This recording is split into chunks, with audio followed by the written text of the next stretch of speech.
السلام علیکم. آج کے پروگرام میں جن موضوعات پر بات کر رہے ہیں اس میں شامل ہے حکومت کے پی ٹی آئی کے ساتھ مذاکرات کی راہ میں سب سے بڑی رکاوٹ کیا ہے، اور اس حوالے سے پاکستانی صحافی، پاکستانی میڈیا کیا منافقت کر رہا ہے. یہ ہمارا آج کا سب سے اہم موضوع ہے. اس کے اوپر تفصیل سے بات کریں گے. اس طریقے سے ہم بات کریں گے. اب سے تھوڑی دیر پہلے خبر دی گئی آئی ایس پی آر کی طرف سے مختلف صحافیوں کو، مختلف میڈیا ہاؤسز کو، کہ خیبر پختونخوا کے وادی تیرہ میں آپریشن کی تیاری شروع کر دی گئی ہے. پورا آپریشنل پلان دے دیا گیا ہے. ہم بات کریں گے. ابھی چند دن پہلے تو بات ہو رہی تھی کہ حکومت آپریشن کرنے ہی نہیں دے گی، پھر یہ یکدم کیا ہوا؟ اتنی پلین، اتنی سافٹ اور اتنی بہترین پریس ریلیز کیسے آئی؟ یہ اہم صورتحال ہے. اس کو سمجھنا بہت ضروری ہے. اس کے اوپر بات کریں گے. اس طریقے سے ہم بات کریں گے. خیبر پختونخوا کے وزیر اعلیٰ پہنچے ہیں کراچی، اور کراچی میں پاکستان پیپلز پارٹی کی حکومت نے کھلے بازوؤں سے وزیر اعلیٰ پختونخوا کا استقبال کیا ہے. ایک ایسی صورتحال ہے جو کہ پنجاب میں جب دورہ ہوا تھا وزیر اعلیٰ خیبر پختونخوا کا، اس سے بالکل مختلف ہے. ایک اچھی روش ہے پاکستان پیپلز پارٹی کی، ایک اچھی روایت ہے جس کو زندہ رکھا.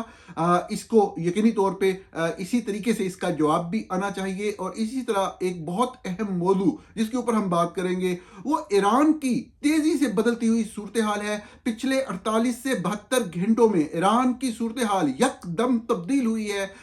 پورے ملک میں پھیلتے ہوئے جو مظاہرے ہیں وہ ایک نئی صورت اختیار کر گئے ہیں. لیکن سب سے اہم بات یہ جو میرا موضوع ہوگا، پہلے آپ کو تھوڑی سی صورتحال بتا کر، وہ یہ کہ اس کے پیچھے کون سا ملک ہے. یہ بڑا اہم ایک ٹاپک ہے کہ کون سا ملک جو ہے وہ ایران میں ہونے والے اس سب دنگے فساد، اس پروٹیسٹ کے پیچھے ہے. اور اسی موضوع سے ہم اپنی گفتگو کا آغاز کر رہے ہیں. ایران میں 28 دسمبر 2025 کو تہران کے بزرگ بازار، دا گرینڈ مارکیٹ جو ہے، وہاں کے تاجروں نے بدترین مہنگائی اور کرنسی کی گرتی ہوئی قیمت کے خلاف ایک احتجاج کا سلسلہ شروع کیا. ہم نے دیکھا کہ یہ احتجاج دیکھتے ہی دیکھتے ایران کے 31 صوبوں تک پھیل گیا، اور ہمیں بعد میں رپورٹس ملی کہ تقریباً 100 ایسے اہم شہر ہیں جس کے اندر مظاہرین اپنے گھروں سے باہر نکل رہے ہیں اور مظاہرے کر رہے ہیں. زیادہ تر مظاہرے بدترین معاشی صورتحال کے حوالے سے اور کرنسی کی گرتی ہوئی قیمت، مہنگائی، جو کاسٹ آف لیونگ بہت اوپر چلی گئی، یہ اس کے حوالے سے تھے. میں اس کے اوپر، اس کی جزویات کے اوپر آنے سے پہلے بیک گراؤنڈ ایک تھوڑا سا آپ کے سامنے ایران کا پولیٹیکل معنوں میں رکھنا چاہتا ہوں.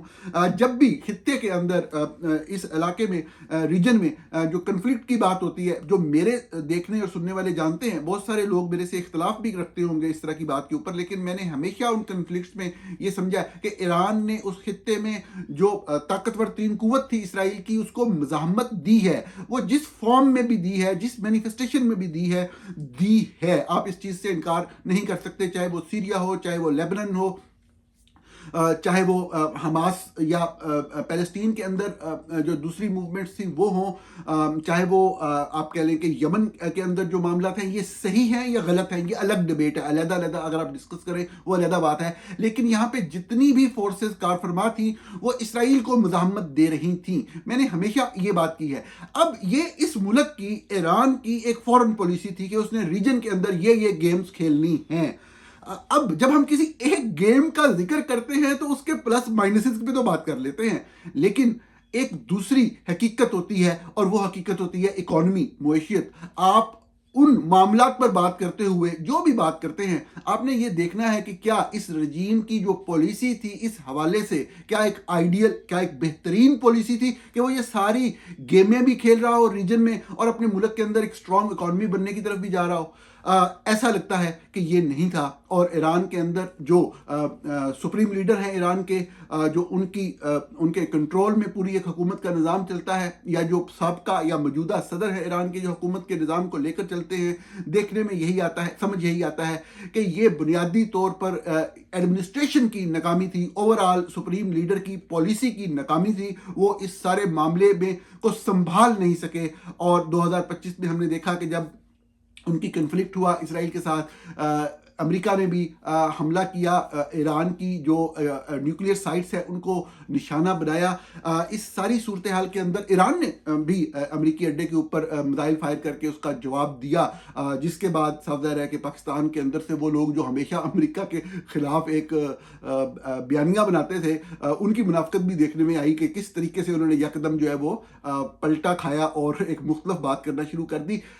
بات ایران کے اوپر اگر ایران کے اندر ہونے والے مظاہروں کے حوالے تک محدود رکھی جائے تو یہ ایک حقیقت ہے کہ ایران کی حکومت اپنی معاشی صورتحال کو سنبھالنے میں ان دا لانگ رن ناکام رہی ہے، اور جو بھی اس کی ریجن کے اندر بھی پالیسی تھی وہ اوورآل آج کے دن ہمیں ناکام ہوتی ہوئی نظر آتی ہے، اگرچہ اس کے اندر امریکہ کا ایک کردار ہے، امریکہ کی اسرائیل کے لیے سپورٹ ہے، امریکہ کے جو اسرائیل کے الائز ہیں جیسے سعودی عرب یا باقی جو ممالک ہیں جو ہم ذہن ہیں ایک امریکن بلاک کے حوالے سے آپ کہہ لیں، وہ سب کے سب مضبوط ہیں، وہ ایک دوسری پوزیشن پہ کھڑے ہیں، اور اس ساری صورتحال کے اندر ایران جو ہے وہ اس ساری صورتحال کا مقابلہ نہیں کر سکا۔ یہ ایک بیک گراؤنڈر ہے۔ اس وقت جو صورتحال ہے وہ یہ ہے کہ جو مظاہرے ہیں وہ متشدد ہوتے چلے جا رہے ہیں۔ پاکستان میں ISI نے ایک خبر چلوائی ARY کے اوپر کہ سپریم لیڈر فرار ہو چکے ہیں، وہ خبر صاف ظاہر غلط تھی، لیکن جو صورتحال ہے ایران کے اندر وہ بہرحال کسی بھی حوالے سے آپ نہیں کہہ سکتے کہ بہتر ہونے کی طرف جا رہی ہے۔ دن بدن صورتحال بگڑتی چلی جا رہی ہے۔ 2000 سے زائد لوگ، اب سے 24 گھنٹے پہلے کی خبر کے مطابق کنفرم جو فگر تھا 2000 سے زائد لوگ حراست میں تھے۔ پچھلے 24 گھنٹے میں کتنے حراست میں لیے گئے ہم نہیں کہہ سکتے، 41 یا 42 لوگ کنفرم ڈیڈ ہیں جن کو حکومتی لا انفورسمنٹ ایجنسیز نے نشانہ بنایا ہے اور مارا ہے، لیکن احتجاج کا سلسلہ جو ہے وہ بڑھتا چلا جا رہا ہے۔ لوگ دہائیوں کی جو ایک جبر تھا، ایک ظلم تھا، صاف ظاہر ہے ایک کنٹرولڈ انوائرمنٹ تھا، اس میں سے نکلنا چاہتے تھے۔ سوشل میڈیا نے لوگوں کی سوچ، فکر اور جو انداز عمل ہے اس کو بدلا ہے بہرحال، اور وہ چیز ہمیں اب واضح طور پہ ایران کے اندر نظر آ رہی ہے۔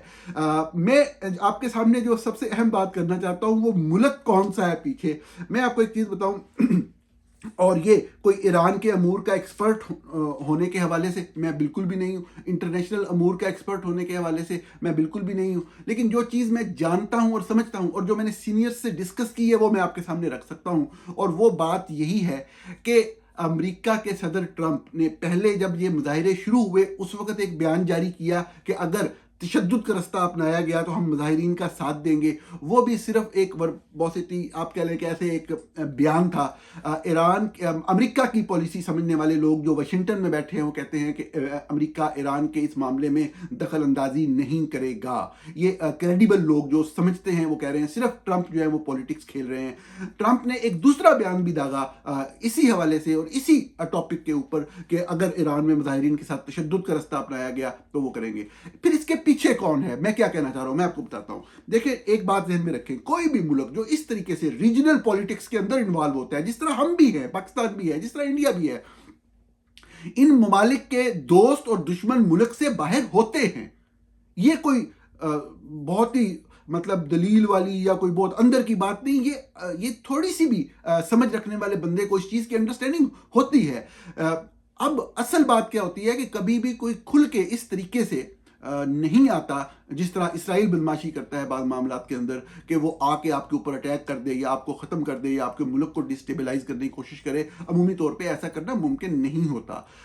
انٹرنل فیکٹرز ہوتے ہیں، جب آپ کے اندر سے لوگ جب رجیم سے تنگ آ جاتے ہیں، جب وہ بے بس ہو جاتے ہیں رجیم کی پالیسی سے، جب لوگ جو قابض قوت ہے اس کے ظلم سے تنگ آ جاتے ہیں، تو پھر وہ خود جب نکلتے ہیں تو پھر ان کو اپنی جان کی پرواہ نہیں ہوتی۔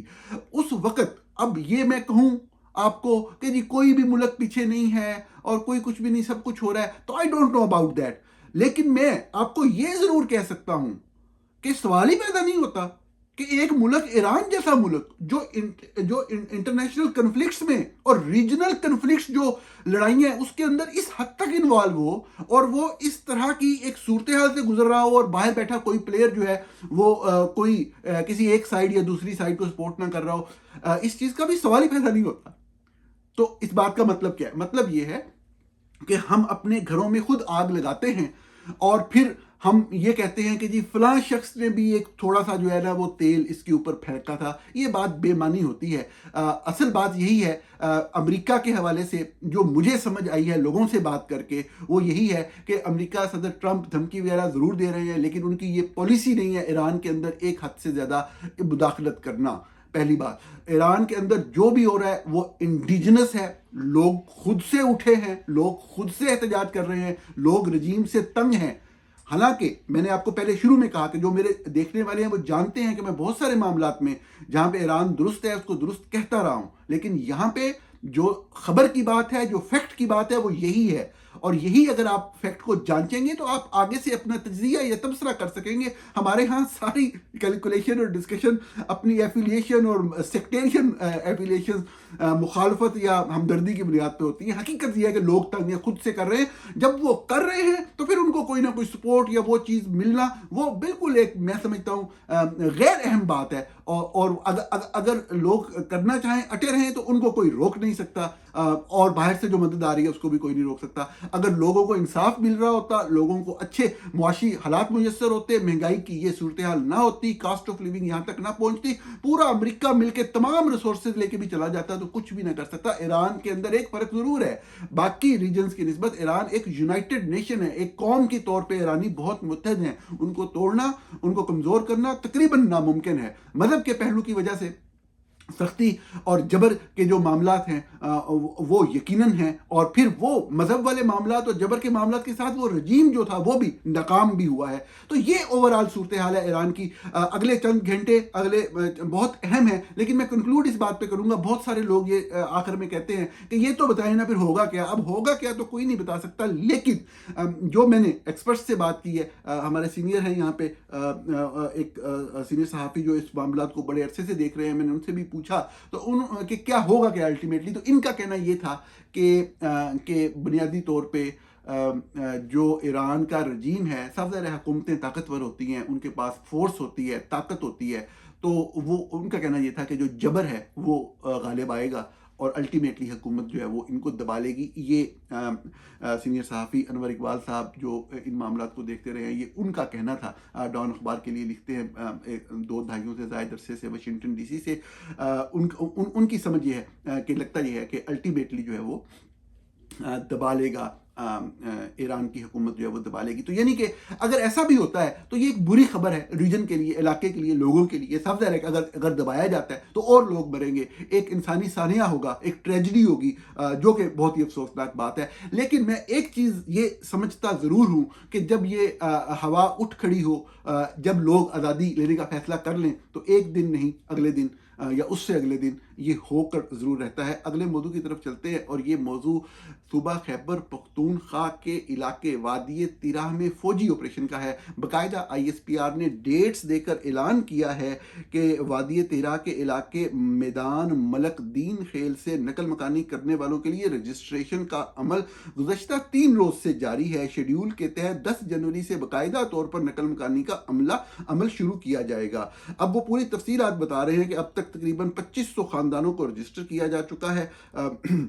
جن میں سے 176 خاندانوں کو نادرا سمیت دیگر محکموں سے کلیئرنس کے بعد ابتدائی طور پر مالی امداد 2.5 لاکھ روپے فی خاندان مہیا بھی کر دی گئی ہے۔ انتظامیہ کے شیڈول کے مطابق 10 جنوری سے مکمل طور پر نقل مکانی کا عمل شروع ہوگا، جو 25 جنوری تک جاری رہے گا، اور پھر بعد میں کچھ دنوں کا بتا کے انہوں نے بتایا ہوا ہے کہ 5 اپریل سے ان لوگوں کو واپس لانا شروع کر دیا جائے گا۔ اس کے حوالے سے ایک لفظ بھی اس پوری خبر کے اندر یہ نہیں لکھا ہوا کہ جی خیبر پختونخوا کی حکومت نے فلاں جگہ پہ مزاحمت کی ہے، انہوں نے ان کو روکنے کی کوشش کی ہے، ان کو پکڑ کے روکا ہے، یا سڑکیں بلاک کر دی ہیں، یا یہ چیز کر دی ہے۔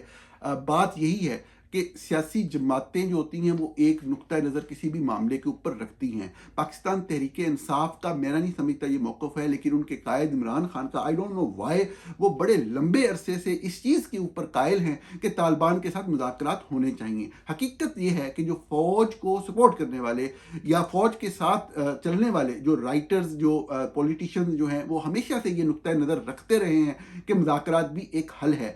میں یہ سمجھتا ہوں کہ تقریباً ہر طرز فکر اگر ہر سیاسی جماعت سے تعلق رکھنے والے لوگ یہ چیز سمجھتے رہے ہیں ایک وقت تک کہ یقینی طور پہ کہ صاحب ظاہر ہے کہ لوگ تو اپنے ہی ہیں، ان کو انڈاکٹرنائٹ کیا گیا، اب وہ واپس نہیں آ رہے اس انڈاکٹرنیشن کی وجہ سے، اور جو ان کے اندر شدت پسندی بھر دی گئی ہے اب وہ اس پہ وہ نہیں ہے، تو ہم شاید بات کریں، شاید ان کو قومی زندگی میں واپس لے کے آئیں تو یہ معاملات بہتر ہو جائیں. لیکن وقت نے ثابت کیا ہے کہ جو یہ بدترین دہشت گرد ہیں اس روئے زمین پر، ان سے بدتر دہشت گرد کوئی نہیں ہے. انہوں نے انسانیت کا قتل عام کیا ہے، لوگوں کی گردنیں کاٹی ہیں، گردنیں کاٹ کے کھوپڑیوں سے فٹ بال کھیلا ہے. ایسے لوگوں سے کس طرح سے بات ہو سکتی ہے؟ یہ بات کرتے ہوئے یا سنتے ہوئے یا اس کے اوپر ڈبیٹ کرتے ہوئے انسان پریشان ہو جاتا ہے کہ اس موضوع پہ بات کیسے کی جائے.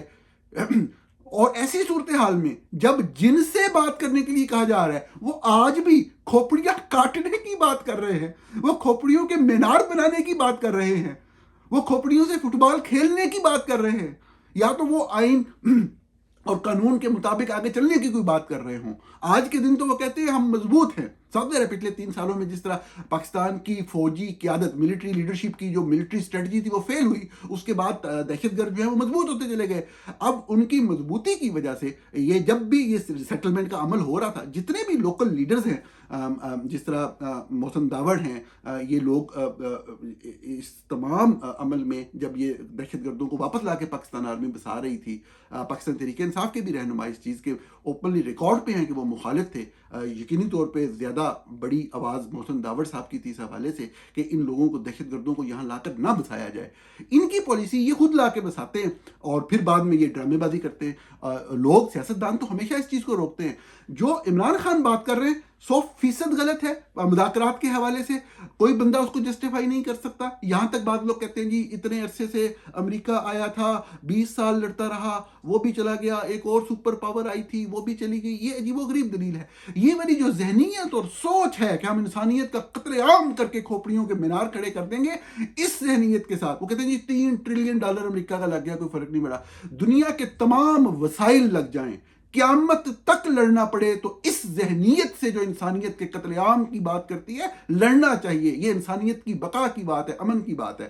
تو لیکن اس پہ سیاست نہیں کھیلنی چاہیے. ایک طرف پاکستان تحریک انصاف ہے، اس کا یہ نقطہ نظر ہے، اس کا سے زیادہ ان کے قائد کا نقطہ نظر ہے مذاکرات والا. مذاکرات بالکل جو ہے وہ ہونے کا بات ہی نہیں ہو سکتی ایک ایسے لوگوں سے جو کھڑنے مسلسل مار دھاڑ کے اوپر آمادہ اور مار دھاڑ کیے چلے جا رہے ہیں. کوئی رکنے کا نام ہی نہیں، کوئی ان کی سینٹرل لیڈرشپ ہی نہیں ہے. ایسی گندگی کو صاف کرنا ہے.